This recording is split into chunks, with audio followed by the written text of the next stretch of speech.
రోజుల్లోనే ఇళ్లలోకి చేరుతా ఉన్నారు. మరి గతంలో చూస్తే 100 ఎకరాల ఫామ్ హౌస్ లకు కూడా కరెంటు ఫ్రీ పోయింది, 100 ఎకరాల చేర్లకు కూడా కరెంటు ఫ్రీ పోయింది. కానీ ఒక్క బుగ్గ ఒక్క ఫ్యాన్ ఉన్న వాళ్ళకు కనీసం ఒక 100 మరి యూనిట్లు కూడా నీకు కరెంటు ఫ్రీ ఇవ్వాలనిపించలే గుడిసెలకు. కానీ ఈ రోజు సీఎం రేవంత్ రెడ్డి గారు 200 యూనిట్ల కరెంటు ఫ్రీ ఇచ్చి పేదోళ్ల ఇళ్లలో కరెంటు వెలుగులు నింపిండు. ఆ రోజుల్లో మరి కాంగ్రెస్ ఉన్నప్పుడు 400-500 ఉండేవు. మన కాంగ్రెస్ ప్రభుత్వం 2014 వరకు గ్యాస్ వీళ్ళు రాగానే బీజేపీ వాళ్ళు రాగానే ఏకాఏకిన 1200-1300 పెంచారు. ఈ రోజు పండగ పూట ఎంతో మంది మహిళలు అవస్థ పడుతున్నారు.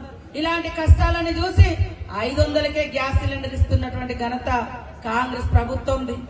అదే విధంగా 10 ఏళ్లలో అంతకుముందు 10 ఏళ్ళ ఉద్యమ కాలంలో ఇంటింటికి ఉద్యోగం ఊరూర ఉద్యోగం అని ఊరగొట్టి మరి ఉద్యమాలలో పాల్గొనించే విధంగా వాళ్ళ యొక్క చదువులను కూడా పాపం మూలకేసుకొని తెలంగాణ వస్తే ఉద్యోగం వస్తుంది అనుకుని ఉద్యమం చేస్తే 10 ఏళ్లలో మీరు ఉద్యోగాలు ఇయ్యలే. మేము ఇవాళ ఉద్యోగాలు ఇస్తే డిఎస్సి వద్దంటారు, మరి ఇంకో దిక్కో టీచర్ లేరని ధర్నా చేయిస్తారు. మరి మీ ప్రభుత్వం కదా 10 ఏళ్లలో ఒక్కరిని కూడా ఒక్క డిఎస్సి కూడా వేయకుండా టీచర్ వద్దు బళ్ళు వద్దు కేవలము మరి బర్రెలు కాయండి గొర్రెలు కాయండి అని అట్లాంటి పద్ధతి మీరు తీసుకొచ్చారు.